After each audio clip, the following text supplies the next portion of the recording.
DDA पिछले 4 दिन से अवैध अतिक्रमण पर कार्रवाई कर रहा है। यह कार्रवाई दिल्ली हाईकोर्ट के आदेश पर हो रही है। दावा किया गया है कि पुरातत्व विभाग के एक पार्क के आसपास यहां कई लोगों ने डीडीए की जमीन पर कब्जा कर मकान बना लिए हैं, लेकिन अब इस अतिक्रमण हटाओ कार्रवाई को भारी विरोध का सामना भी करना पड़ रहा है। इस दौरान यहां जो लोग रहते हैं, सालों से यहां बसे हुए हैं, उन्होंने यहां घर बनाए हुए हैं, वो इस कार्रवाई का विरोध कर रहे हैं। इस विरोध के दौरान इलाके में पुलिस और अर्धसैनिक बलों की काफी तैनाती की गई है। हमारे साथ हमारे सहयोगी मुकेश सेंगर हैं। मुकेश, क्या स्थिति वहां पर है? लोगों की क्या शिकायत है? लोग क्या कह रहे हैं?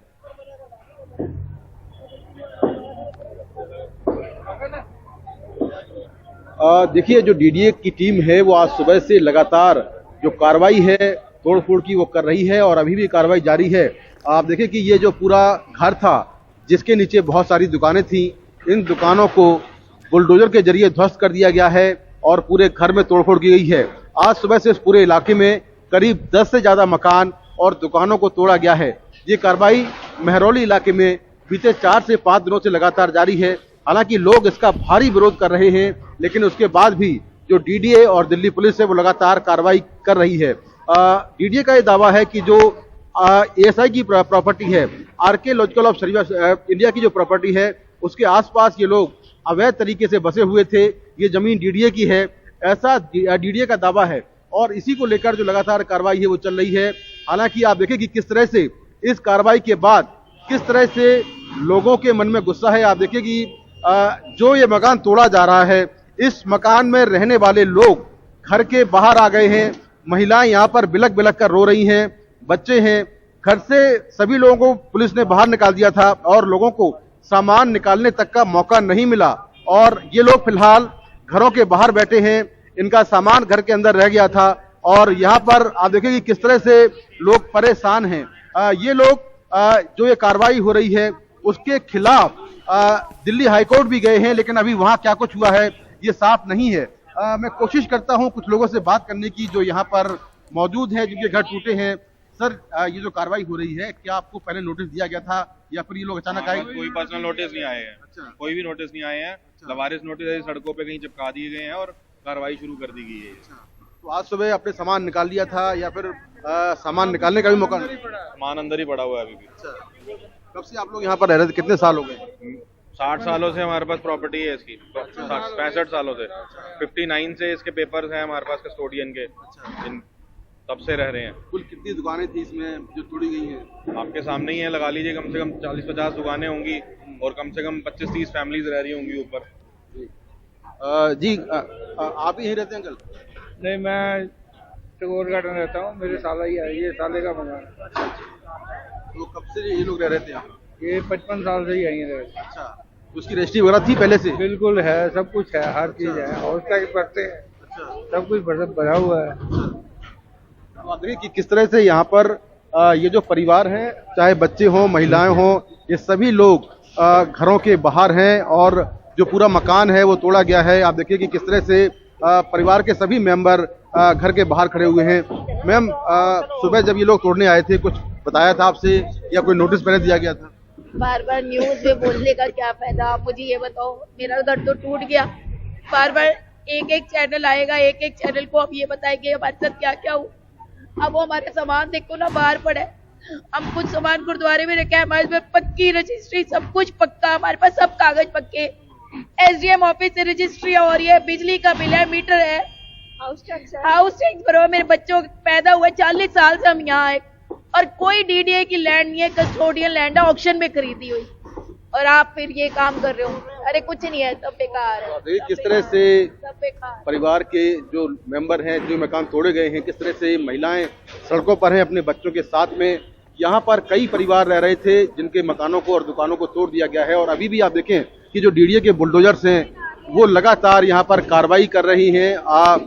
मैं थोड़ा और आपको आगे चलकर दिखाता हूँ कि जो डीडीए की कार्रवाई है वो किस तरह से हो रही है। सुबह करीब 10 बजे ये कार्रवाई शुरू हुई थी और इस रास्ते में जितने भी दुकानें या मकान पड़ते हैं उनको तोड़ दिया गया है। आप देखें कि लोगों को सामान निकालने का मौका तक नहीं मिला। ये देखिए, एक इलेक्ट्रॉनिक शोरूम था, उसका ये सामान यहाँ पर पड़ा हुआ है। बहुत जल्दबाजी में सामान निकाला गया, लेकिन कई लोग ऐसे हैं जो अपना सामान तक नहीं निकाल पाए। एलपीजी गैस के सिलेंडर ये बाहर पड़े हुए हैं और यहाँ पर आप देखिए कि किस तरह से तमाम जो दुकानें हैं, मकान हैं, इनको ध्वस्त कर दिया गया है। तो इस तरह से मेहरौली में वो इलाका जो कि आर्कियोलॉजिकल सर्वे ऑफ इंडिया के आसपास जो बिल्डिंग्स हैं उनके जो आसपास पड़ता है, एएसआई के संपत्तियों के आसपास पड़ता है, उन सभी जमीनों को तोड़ा जा रहा है और डीडीए कह रही है कि ये उसकी लैंड है। हालांकि लोग दिल्ली हाईकोर्ट गए हैं इस पूरे मामले में राहत की उम्मीद लेकर, लेकिन हाईकोर्ट में क्या कुछ होगा ये देखना होगा। लेकिन फिलहाल यहाँ पर तोड़फोड़ जारी है और इस तरह से पूरा जो इलाका है उसमें जो मकान है उनको ध्वस्त कर दिया गया है। जी शुक्रिया मुकेश इस पूरी जानकारी के लिए। तो ये स्थिति इस वक्त मेहरौली के पास है जहां डीडीए की अवैध अतिक्रमण के खिलाफ कार्रवाई चल रही है, लेकिन स्थानीय लोग जो सालों से वहां रहते हैं काफी परेशान हैं। कई मकानों को ढा भी दिया गया है और लोगों का कहना है कि इससे पहले उन्हें कोई नोटिस नहीं दिए गए। इस पूरी कार्रवाई का विरोध हो रहा है, हालांकि ये कार्रवाई हाईकोर्ट के आदेश पर हो रही है।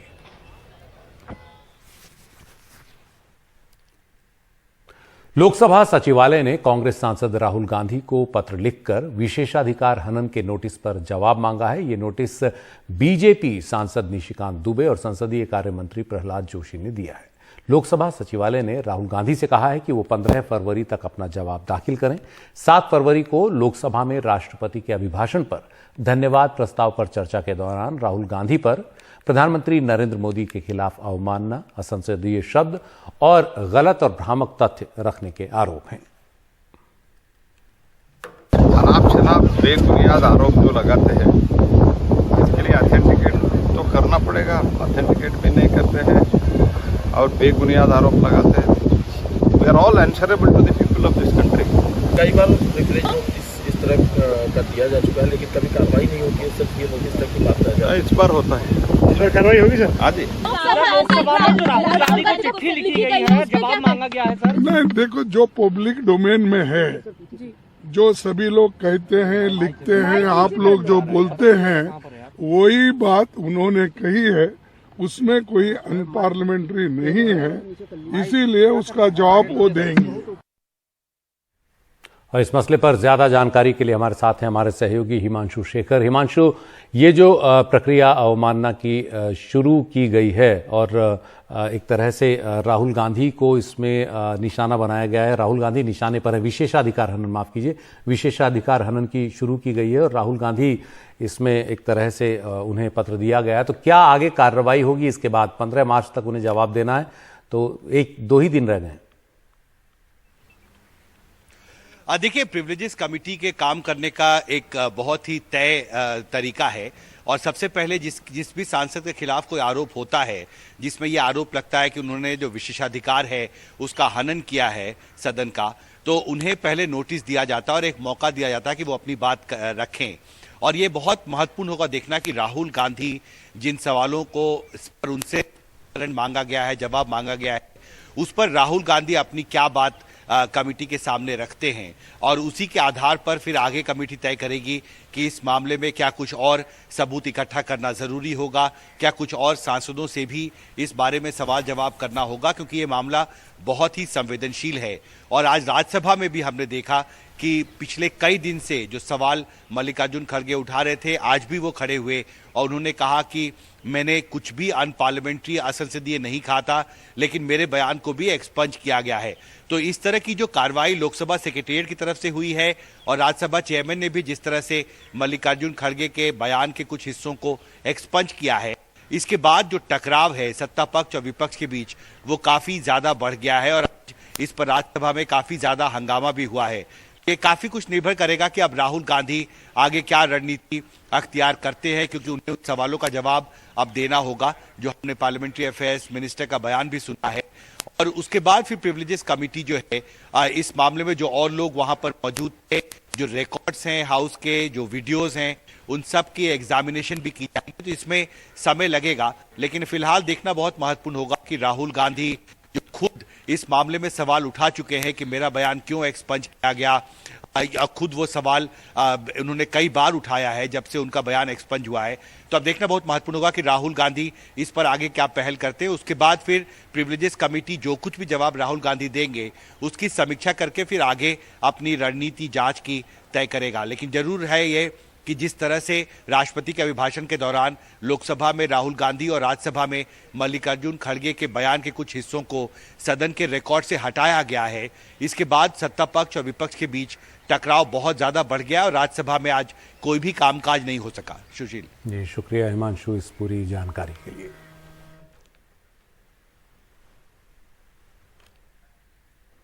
तो जैसे कि हिमांशु ने कहा, भारी हंगामे के बीच राज्यसभा की कार्यवाही 13 मार्च तक के लिए स्थगित कर दी गई। आज सदन में बजट सत्र का पहला चरण भी संपन्न हो गया। अगला चरण 13 मार्च से शुरू होगा। इससे पहले राज्यसभा में कांग्रेस के अध्यक्ष मल्लिकार्जुन खड़गे और सभापति जगदीप धनखड़ के बीच तीखी नोकझोंक हुई। सुबह कार्यवाही शुरू होने के कुछ ही समय बाद खड़गे के भाषण के कुछ हिस्सों को जगदीप धनखड़ ने हटा दिया, जिसके बाद कांग्रेस सदस्यों ने जमकर शोर शराबा, नारेबाजी की। दरअसल कांग्रेस के नेतृत्व में विपक्ष ने संसद के दोनों सदनों में अदानी समूह के खिलाफ स्टॉक हेरफेर के आरोपों की जांच की मांग रखी है। विपक्ष सुप्रीम कोर्ट की अध्यक्षता वाली संयुक्त संसदीय समिति या फिर चीफ जस्टिस ऑफ इंडिया की निगरानी में जांच की मांग कर रहा है।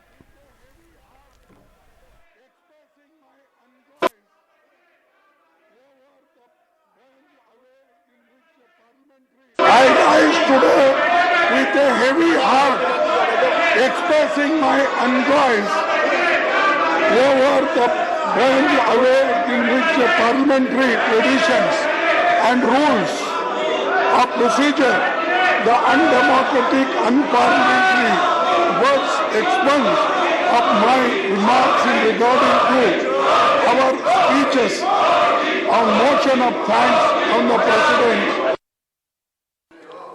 You are forfeiting your right to hold the floor. This can't be done. No, sorry. Nothing will go on record.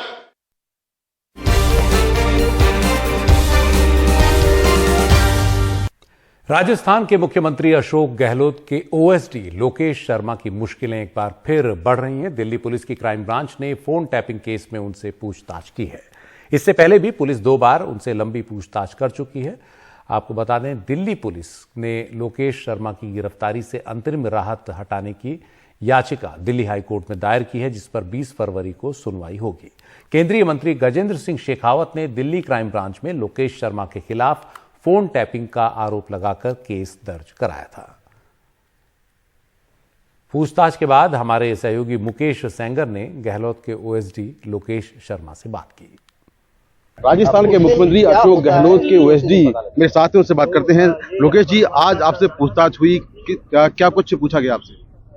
देखिए, आज मुझसे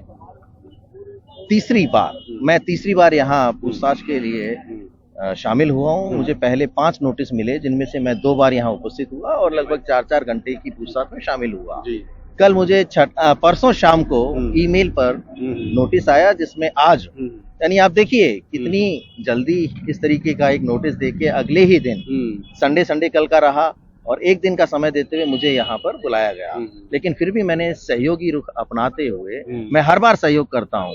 मैं पहले भी 2 बार आया और आज फिर 11 बजे, मैं शार्प 11 बजे एक क्राइम ब्रांच के ऑफिस में उपस्थित था और जो भी मुझसे 1 घंटे तक पूछताछ की गई, मैंने उसके लिखित और मौखिक रूप से इनको जवाब दिया। आप पर एलिगेशन ये है कि आपने केंद्रीय मंत्री गजेंद्र सिंह शेखावत और भवनलाल शर्मा की जी बातचीत का जो ऑडियो था वो वायरल किया। बिल्कुल, ये मैं स्वीकार करता हूं कि उस ऑडियो को मैंने ही पब्लिक डोमेन में वायरल किया था, क्योंकि उसमें जिस तरीके का वार्तालाप हो रहा था वो इस प्रदेश की चुनी हुई सरकार को गिराने की साजिश रची जा रही थी। और मेरा ये दायित्व बनता है कि ऐसी किसी भी वार्तालाप को प्रदेश की जनता के समक्ष लाना अनिवार्य है जिसमें एक साजिश चुनी हुई सरकार को गिराने की जा रही है। और मैंने उसी जिम्मेदारी को निभाते हुए, यानी आम जनता के सामने मीडिया के माध्यम से उस वार्तालाप को लाने का काम किया। वो ऑडियो कहाँ से आया आपके पास? सोशल मीडिया से, व्हाट्सएप ग्रुप्स पे मुझे वो ऑडियो मिला। लेकिन आरोप तो ये है कि राजस्थान सरकार ने फोन टैपिंग कराई थी और उसके जरिए ये ऑडियो मिला। इसका जवाब तो राजस्थान सरकार ही देगी कि ऑडियो क्लिप्स उन्होंने टेप करवाया या नहीं करवाया। लेकिन मैं यहाँ साफ तौर पर ये कहना चाहता हूँ कि मेरा ऑडियो टेपिंग से या फोन टेपिंग से कोई लेना देना नहीं है। इस बात को मैं स्वीकार करता हूं और हर बार मैं ये कहता आया हूं कि ऑडियो क्लिप्स को मैंने पब्लिक डोमेन में शेयर किया। आज भी मैं उस पे कायम हूं कि वो जो ऑडियो क्लिप्स मुझे प्राप्त हुई थी उनको मैंने ही पब्लिक डोमेन में शेयर किया, ताकि प्रदेश की जनता के हर व्यक्ति को ये पता लगे कि एक चुनी हुई सरकार को गिराने की साजिश रचने वाले कौन लोग हैं और उसकी जांच पुलिस करे, ताकि उस वक्त जो क्राइसिस चल रहा था, उस वक्त जो राजनीतिक क्राइसिस आया हुआ था प्रदेश में, उन ऑडियो क्लिप्स को पब्लिक डोमेन में आना बहुत आवश्यक था। अन्यथा उसका एक अलग मोटिव जो दूसरे रूप में भी हो सकता था, शायद खरीद फरोख्त करके कोई बड़ी घटना को अंजाम दिया जा सकता था। तो जैसे ही पब्लिक डोमेन में आए, उन लोगों के हौसले पस्त हो गए जो लोग ये चाहते थे कि प्रदेश की चुनी हुई सरकार को गिराया जाए। तो बिल्कुल ये हैं लोकेश शर्मा, राजस्थान के मुख्यमंत्री अशोक गहलोत के ओएसडी, जिनको क्राइम ब्रांच ने आज पूछताछ के लिए बुलाया था। करीब 1 घंटे से पूछताछ हुई, उसके बाद ये पूछताछ के बाद क्राइम ब्रांच के दफ्तर से बाहर निकल आए हैं। नई दिल्ली से मुकेश सिंह सेंगर, एनडीटीवी इंडिया। राजस्थान की अशोक गहलोत सरकार ने इस साल के बजट में कई लोक लुभावने वादे करके चुनावी बिगुल बजा दिया है। हालांकि मुख्यमंत्री अशोक गहलोत अपने बजट भाषण को लेकर विवादों में भी घिरे बीजेपी के लगातार निशाने पर हैं। साथ ही चुनाव में पार्टी को एकजुट रखना भी उनके लिए बड़ी चुनौती है। उन्होंने एनडीटीवी से बातचीत में कहा कि कांग्रेस में, राजस्थान कांग्रेस में किसी तरह की फूट नहीं है। कांग्रेस की नीतियां हैं, कार्यक्रम में सिद्धांत हैं, उनमें विश्वास जब सबका है तो आप मान के चलो सब मिलकर इलेक्शन लड़ेंगे। कॉमन जब हमारी विचारधारा है, सबकी नीति हमारी कॉमन है, प्रोग्राम हमारे कॉमन है, सिद्धांत कांग्रेस के हैं जो महात्मा गांधी के जमाने के दिए हुए हैं, तो हम क्यों नहीं मिलकर चुनाव लड़ेंगे? क्यों आशंका होती लोगों को? बीजेपी वाले मुद्दा बनाते हैं इस बात को। बीजेपी खुद बिखरी हुई यहाँ पर। ऐसी बिखरी बीजेपी हिंदुस्तान के किसी राज्य में नहीं होगी जो राजस्थान के अंदर है, पता कर लीजिए आप। तो आप ये कह रहे हैं कि जब वो आपके और सचिन के इशू बनाते हैं अलग अलग, तो आप कह रहे हैं बीजेपी के अंदर बिखराव है, कांग्रेस के अंदर नहीं? कांग्रेस में कोई बिखराव नहीं, हम सब मिलकर चल रहे हैं। अशोक गहलोत ने एनडीटीवी से बातचीत में यह भी कहा कि महंगाई और बेरोजगारी कांग्रेस के प्रमुख मुद्दे हैं। राहुल गांधी की भारत जोड़ो यात्रा से उन्होंने कहा कि पूरे देश में एक बड़ा संदेश गया है। राहुल गांधी जी की जो यात्रा थी ऐतिहासिक, भारत जोड़ो यात्रा, महंगाई, बेरोजगारी, प्यार, मोहब्बत, शांति, भाईचारा, अमीर गरीब का जो गैप बढ़ रहा वो नहीं बढ़ना चाहिए, वो मुद्दे हमारे हैं। और राहुल गांधी जी ने पूरे देश को मैसेज दे दिया है, चाहे जिन राज्यों में नहीं निकली यात्रा वहाँ भी दे दिया, घर घर में। वो सब समस्या पूरे देश की है। देश में प्यार मोहब्बत रहना चाहिए। अगर विकास करना, देश को एक रखना है, अखंड रखना है, तो मैसेज चला गया महंगाई का भी, बेरोजगारी का भी, उसी को हम आधार बनाए हुए हैं। राजस्थान के आगामी विधानसभा चुनाव में गहलोत ने एक बार फिर सत्ता में वापसी का भरोसा जताया और कहा कि उनकी सरकार की योजनाओं से लोगों को काफी फायदा हुआ है। शिक्षा है, स्वास्थ्य योजना हमारी है, 3.5 करोड़ लोगों ने अभी तक लाभ उठाया है। फ्री मेडिसिन का, फ्री इलाज का राजस्थान के अंदर 32 लाख लोग तो वो है जो कि भर्ती हुए अस्पतालों के अंदर, चिरंजीव के अंदर। तो आप सोच सकते हो, अभी मैंने 25 लाख कर दिया, 10 लाख का। दुनिया के मुल्कों में है। ओबामा केयर स्कीम शुरू हुई थी अमेरिका के अंदर, वो भी कामयाब पूरी नहीं हो पाई। तो हमें गर्व होना चाहिए, राजस्थान के लोगों को गर्व है कि चाहे कोरोना हो, शानदार प्रबंधन राजस्थान ने किया। उस वक्त भी बड़ा मॉडल बना, दुनिया के मुल्कों ने उसको अप्रिशिएट किया था। हाल ही में अशोक गहलोत ने जब अपना बजट भाषण पढ़ा तो गलती से पिछले साल के बजट भाषण का एक पेपर भी उसमें था, उसमें से कुछ सेकंड के लिए उन्होंने पढ़ना शुरू किया, जिस पर बीजेपी ने उन्हें काफी घेरा। प्रधानमंत्री मोदी ने भी कल दौसा में आयोजित एक कार्यक्रम में गहलोत के इस बजट भाषण को लेकर चुटकी ली थी। इस पर गहलोत ने कहा कि प्रधानमंत्री अभी से चुनावी मोड में आ गए हैं। प्रधानमंत्री जी, अभी आप 10 दिन पहले आए थे, फिर आगे 10 दिन बाद में। प्रधानमंत्री जी का 10 दिन के बाद में 2 दौरे करने के राज्य का एक मायने रखता है। और मैं तो सोचता हूँ आप आते रहेंगे यहाँ पर, क्योंकि मुझे मालूम है कि आपने गुजरात में एक उदाहरण पेश कर दिया कि कैसे अप एंड डाउन करते हैं दिल्ली से राज्यों के अंदर चुनाव जीतने के लिए। ये चुनाव जीतने के हथकंडे जो हैं बीजेपी के, वो सबके सामने हैं। इस बार मैं इनकी हथकंडों को चलने नहीं दूंगा। मैंने तय कर लिया पब्लिक जानती है कि मैं एक सेवक हूँ, मैं कोई मुख्यमंत्री तो एक पद है मेरे पास, पर मैं प्रथम सेवक के रूप में काम करता हूँ। मेरी एक एक सांस के अंदर राजस्थान में विकास, राजस्थान के लोगों के सुख दुख की घड़ी में मैं क्या कर सकता हूँ, वो मैंने बचपन से सीखा है। अपने बजट भाषण को लेकर उठे विवाद पर अशोक गहलोत ने कहा कि बजट देखकर बीजेपी घबरा गई है, इसीलिए वो उनके भाषण का एक छोटा सा मुद्दा जो है उसको जानबूझकर उछाल रही है। शानदार बजट आया, उनको मालूम था कि बजट शानदार ही आने वाला है।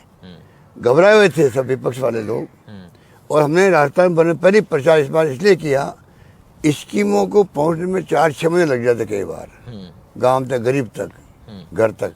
हमने इस बार पहले प्रचार किया, इतना जिज्ञासा पैदा होगी पब्लिक के अंदर, सब जगह लोग बैठ गए टीवी के सामने, पूरे राजस्थान में, गांव गांव में। हमारे आईटी सिस्टम गांव गांव में जोड़ने का, उसके ऐसे माहौल में हमने बजट पेश करना था हमें, उसी ढंग से पेश किया गया। उनको डिस्टर्ब करना सब गांव वालों को, ये सुन रहे हैं, सुन क्यों रहे बजट को, तो घबराए हुए थे।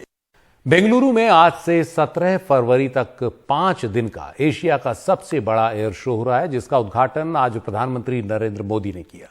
इस सबसे बड़े एयर शो में 700 से ज्यादा एग्जीबिटर्स हिस्सा लेंगे। इस एयर शो में दुनिया भर की रक्षा कंपनियों के उपकरणों को प्रदर्शित किया जाएगा। बेंगलुरु के यालाहांका वायुसेना स्टेशन पर हो रहे इस एरो इंडिया शो 2023 का आयोजन भारत का रक्षा मंत्रालय कर रहा है। इस एयर शो के 14वें संस्करण में जो विमान हिस्सा ले रहे हैं उनमें F-21 fighter plane, C-130J transport plane, MH-60R Romeo, multi mission helicopter, Javelin weapon system, S-92 multi route helicopter, 737, 787 Dreamliner और 77X तेजस मार्क 1A भी शामिल हैं। तो तमाम तरह के विमान इसमें हैं, हेलीकॉप्टर हैं, रक्षा उपकरण हैं जो इस एरो शो में हिस्सा लेते हैं। The Daksh, you can now see the advanced light helicopters developed for attack role, close air support and high. Next to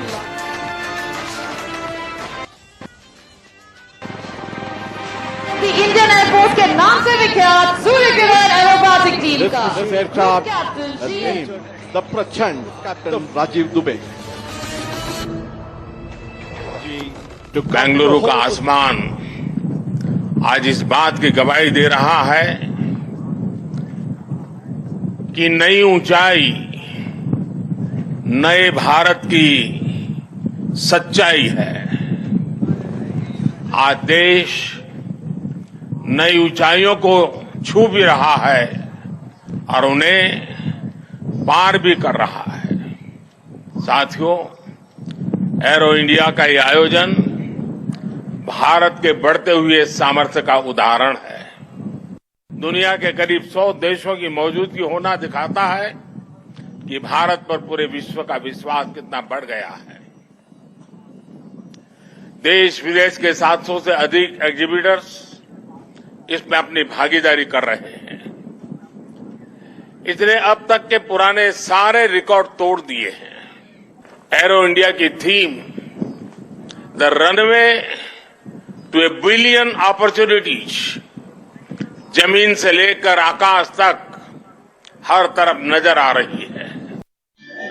Surya Kiran aerobatics team का दिल दहला देने वाला नजारा है। इसे देखने के लिए हजारों लोग यहाँ पर बैठे हैं और सबकी नजर वहीं टिकी हुई है। सूर्य किरण एरोबैटिक्स टीम दुनिया भर में अपने जाबाज कारनामे के लिए जानी जाती है। हर एयरक्राफ्ट एक दूसरे से तकरीबन 5 मीटर की दूरी पर फ्लाई करते हैं और इस तरह का तालमेल अपने आप अद्भुत है। देखिए किस तरह से अब आपको क्रॉस कटिंग भी देखने को मिलेगा और यह सब इतना आसान नहीं है। गुरुत्वाकर्षण के खिलाफ इस तरह से वायुयान पर नियंत्रण रखना अपने आप में एक अद्भुत दक्षता और क्षमता का प्रतीक है। मैं बता दूं कि एरो इंडिया 1993 में शुरू हुआ था एक छोटे से शो के तौर पर, और उसके बाद 1996 से हर 2 साल पर एक बार हो रहा है। दुनिया भर के बड़े रक्षा उत्पादक यहाँ पर आते हैं, अपने रक्षा उत्पाद का प्रदर्शन करते हैं एक बहुत बड़ा बाजार बन करके ये उभरा है। इस बार उम्मीद की जा रही है कि 75,000 करोड़ रुपए का निवेश इस बार हो सकता है। और अब देखिए, अब आपको एक बहुत ही बेहतरीन नजारा देखने को मिलेगा। ये देखिए किस तरह से एक दूसरे को क्रॉस कट करते हैं सूर्य किरण के पायलट्स और जहाज। ये दोनों ही अद्भुत है। और ये जो पायलट्स हैं, इन्होंने दुनिया भर में देश के वायुसेना को की जो दक्षता है, जो प्रिसीजन है, उसको नया आयाम दिया है। देखिए कितनी ऊंचाई से एक दूसरे को काटते हुए 5 मीटर की दूरी पर एक दूसरे के बगल में बिल्कुल फ्लाई करते हैं। और ये बहुत ही मुश्किल काम है, लेकिन इस दुस्साहस को लगातार एयरफोर्स के पायलट अंजाम देते हैं और इनकी दक्षता दर्शाती है। अब आपको थोड़ी देर में यहाँ पर दिखेगा कि किस तरह से क्रॉस कटिंग होती है। सेना अध्यक्ष यहाँ मौजूद है, कई देशों के रक्षा मंत्री यहाँ पर मौजूद है और सबों की नजर इसी सूर्य किरण के कारनामे पे है। हर एयरक्राफ्ट एक दूसरे से तकरीबन 5 मीटर की दूरी पर फ्लाई करता है और फिर ये सारे कारनामे करना कोई आसान काम नहीं है। सूर्य किरण एरोबेटिक्स टीम का एक और प्रदर्शन एरो इंडिया 2023 में, जिसकी थीम है the runway to a billion opportunities. एक से बढ़कर एक कारनामे एरोबेटिक्स टीम सूर्य किरण का। बेंगलुरु से कैमरामैन गोविंद मूर्ति के साथ निहाल किदवई, एनडीटीवी इंडिया। इस एयर शो में फाइटर जेट ट्रेनर HLFT-42 पर पवन पुत्र हनुमान हमेशा मौजूद रहेंगे। उनकी तस्वीर इस सुपरसोनिक जेट के स्केल मॉडल पर दर्ज है, जिसे एरो इंडिया में प्रदर्शित किया जा रहा है। 2 सीटों वाले इस सुपरसोनिक जेट के बारे में विस्तार से बताया हिंदुस्तान एरोनॉटिक्स लिमिटेड के टेस्ट पायलट HV ठाकुर ने। टेस्ट पायलट ठाकुर साहब हमारे साथ हैं। सर, ये बताएं कि किस तरह से ये अलग होगा। HLFT-42 हाई परफॉर्मेंस ट्रेनर है। ये बिल्कुल फाइटर्स की तरह है इसकी कैपेबिलिटी। तो अलग तो ऐसे है कि जो अभी एयरफोर्स में यूज होता है एडवांस जेट ट्रेनर, वो ट्रेनर की तरह है, जैसे सितारा वगैरह है उनकी तरह है। वो ट्रेनिंग करता है। सबसोनिक जेट है, 0.7 मार्क 0.8 मार्क। कब तक ये एक रियलिटी बन जाएगा?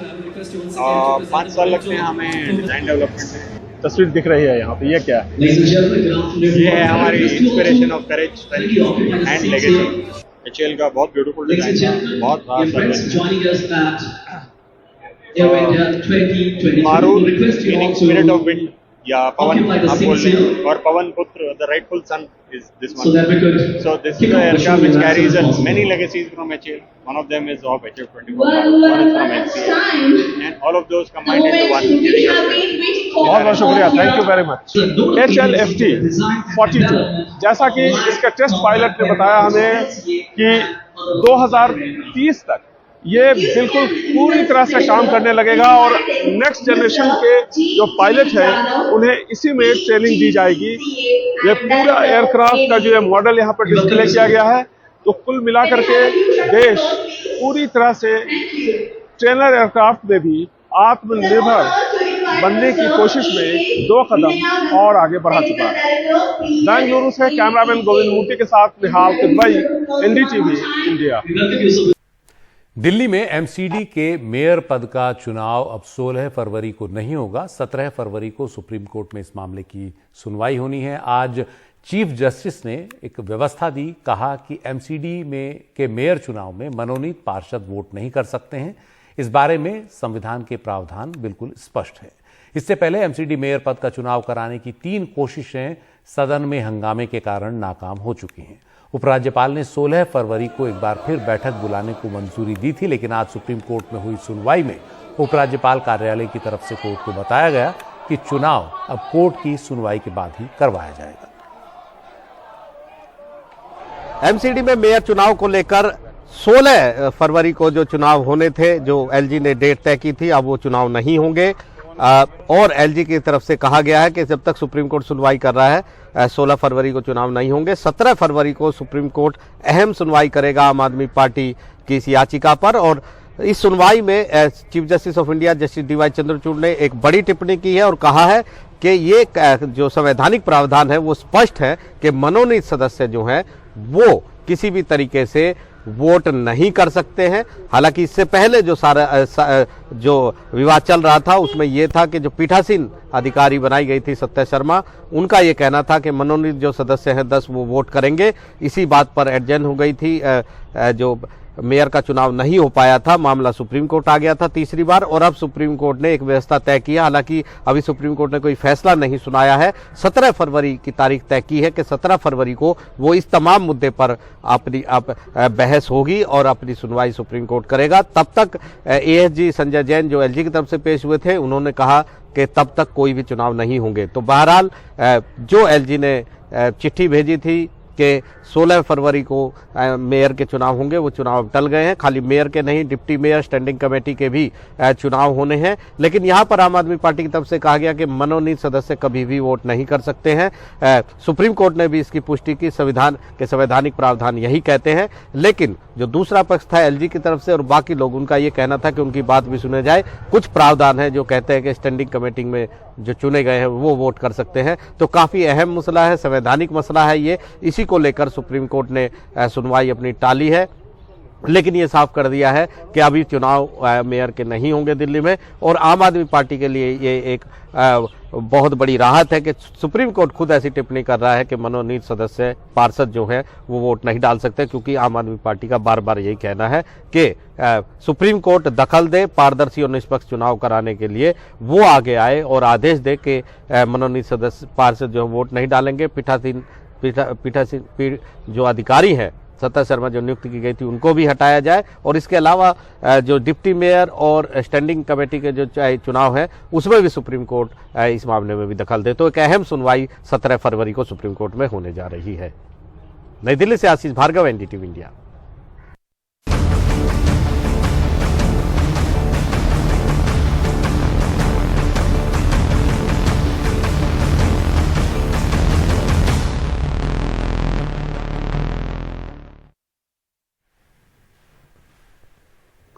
तुर्की और सीरिया में आए विनाशकारी भूकंप से अब तक 35,000 लोगों की मौत हो चुकी है। तुर्की में 30,000 से ज्यादा तो सीरिया में 5,000 मौतें हुई हैं। संयुक्त राष्ट्र के मुताबिक ये तादाद 56,000 के पार जा सकती है। भूकंप के बाद राहत और बचाव का काम चल रहा है। दुनिया भर से कई देशों ने अपनी टीमें मदद के काम के लिए भेजी हैं। इस बीच कुछ जगहों से लूटपाट की भी खबरें आई हैं। साथ ही पीड़ितों को जरूरी चीजें न मिलने से भी कई जगहों पर नाराजगी है, वो गुस्सा है। सरकार के खिलाफ कुछ जगहों पर प्रदर्शन भी हुए हैं। काफी बड़ी चुनौती तुर्की के सामने है, सीरिया के सामने है इस विनाशकारी भूकंप के नतीजों से निपटने की।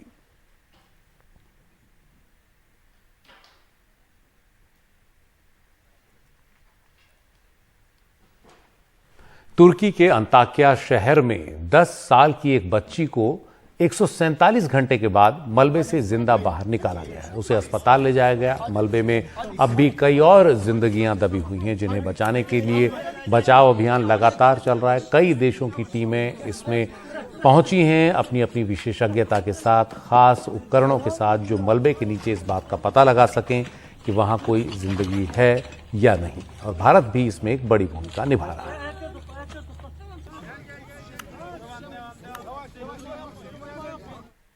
तो तुर्की में इस विनाशकारी भूकंप के बाद भारत ने भी अपनी मदद भेजी है। एनडीआरएफ की टीमें इस वक्त बचाव और राहत के काम में लगी हुई हैं।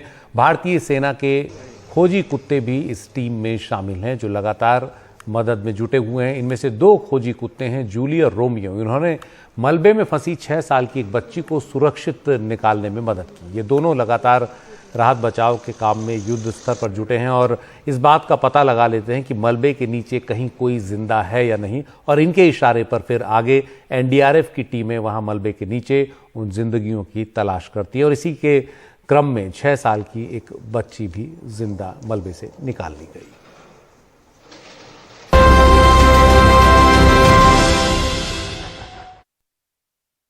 इस समय मैं तुर्की के गाजियान्तेप में हूं और यहां एक नया दिन निकला है, लेकिन भूकंप पीड़ितों की काली रात बीतने का नाम नहीं ले रही। आप जो मेरे पीछे गाड़ी देख रहे हैं, इस गाड़ी को देखकर आप अंदाज़ा लगा सकते हैं कि इस गाड़ी के मालिक या जिस परिवार की ये गाड़ी है उसका घर कैसा होगा, उसकी इमारत कैसी होगी। लेकिन अब ये परिवार जो है इस तरह से टेंट में रहने को मजबूर है। और यहाँ ये जो टेंट है ये कोई सरकारी टेंट नहीं है, बल्कि संस्थाओं की मदद से लगाई गई टेंट है और इसमें ही पूरा का पूरा परिवार जो है अब वो रह रहा है। तो ये इसलिए हुआ है क्योंकि भारी ठंड का मौसम है। यहाँ पे खुले आसमान के नीचे जो रात है वो नहीं बिताई जा सकती। सब लोगों को सरकारी कैंप में, सरकार की तरफ से जो कैंप लगाया गया है उसमें जगह नहीं मिल रही है, तो इसलिए जो लोग हैं अपनी व्यवस्था कर रहे हैं। और ये देखिए, ये जो कार है सफ़ेद कार, इसमें एक परिवार सो रहा है, बच्चे सो रहे हैं। आप देख सकते हैं कि किस तरीके से ये जो परिवार है वो कार में सो रहा है। और जब इनको हीटिंग की ज़रूरत होती है तो कार चलाकर, जैसे कि कार अभी स्टार्ट किया है और कार के हीटिंग सिस्टम के ज़रिए अपने आप को गर्म रखने की कोशिश ये करते हैं। बच्चे हैं पीछे सो रहे, ताकि जो हीटिंग सिस्टम इसलिए चलाते हैं क्योंकि ठंड से उनका बचाव हो सके। और जाहिर सी बात है कि ये एक ऐसी आपदा है जिसने लाखों लोगों को बेघर कर दिया है और उनको मदद की जल्दी ज़रूरत है। दुनिया के देशों से मदद आ रही है लेकिन वो कम पड़ रही है क्योंकि ये आपदा ही इतनी भयावह है। खुद एर्दोआन जो कि राष्ट्रपति हैं, उन्होंने कहा है कि ये सदी की सबसे बड़ी आपदा है और इससे निपटने के लिए कोई अकेला देश खुद सक्षम नहीं हो सकता। तो एर्दोआन की काफ़ी आलोचना भी हो रही है। उन पर दबाव इस बात को लेकर है कि वो जल्द से जल्द जो राहत का काम है तेज करें, लोगों तक मदद पहुंचाएं। इस साल जून में चुनाव होना है और 2 दशक से यहाँ पर एर्दोआन की सत्ता है। अभी फ़िलहाल उनकी लोकप्रियता जो है उसमें कमी आई बताई जा रही है, लोगों में नाराज़गी बढ़ी है। लेकिन राजनीतिक तौर पर इस मुल्क का जो होगा वो होगा। अभी फौरी तौर पे ज़रूरत इस बात की है कि कैसे ये जो लोग हैं जो गाड़ियों में सो रहे हैं, जो इस तरह के टेंट में सो रहे हैं जहाँ पे हीटिंग सिस्टम नहीं है, और इस तरह के मौसम में जो हीटिंग सिस्टम का होना लाजमी है, यहाँ की बेसिक नेसेसिटी है। आप देख सकते हैं पीछे अभी भी बर्फ़ आपको नज़र आ रहा होगा। तो इस जो सब ज़ीरो टेम्परेचर में लोगों के पास बेसिक जो इम्यूनिटीज़ हैं वो हो, और जो भूकंप से किसी तरह बच गए हैं उनके जीवन को ठंड से खतरा ना हो, इन सब बातों पे सरकार को सोचना होगा। और इस दिशा में वो क्या कर रही है सबकी निगाह इस बात पर होगी। लेकिन फ़िलहाल यहाँ स्थिति ज़मीन पर काफ़ी हृदय विदारक बनी हुई है और इसलिए जो आलोचना है वो एर्दोआन की हो रही है। ये भी कहा गया कि उन्होंने सेना को समय से ज़मीन पे नहीं उतारा रिलीफ और रेस्क्यू ऑपरेशन में, तो काफ़ी आलोचना उनकी हो रही है। लेकिन सरकार की आलोचना एक तरफ, दूसरी तरफ लोगों का दर्द, और ये दर्द जो है वो इतना ज़्यादा, इतना बड़ा है कि कैसे ये इससे उभरेंगे किसी को कुछ समझ में नहीं आ रहा। गाजियान्तेप से उमाशंकर सिंह, NDTV इंडिया।